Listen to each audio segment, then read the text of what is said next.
امام زمان علیه السلام یه ویژگی داره، با تک تک ما ارتباط شخصی داره. اینو بدونیم.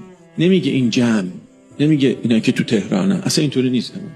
امام به دونه دونه نظر میکنه. این که دارم عرض میکنم آیه قرآن میگه، روایت هم میگه. و اونایی که مشرف شدن، ببینید امام علیه السلام گفتن وقتی آمد امیرالمومنین عیادت اون صحابیشون، اون یه کمی همچین یکم خودشون نمیگم گرفت، یه جوری شد واقعا مثلا شما شرمنده کردین، به زحمت افتادین. از این گفتن نه اینطوری نیست، ما هر یک از شیعیانمون مریض میشن میریم عیادتش، اون تا نجا خواستیم تو بفهمی. بله میام بهت سر میزنه، مریض شدی حواست باشه. یکی از کسایی که برای تو دعا میکنه امام زمان، رو خوبی خودش نه رو خوبی من و شما.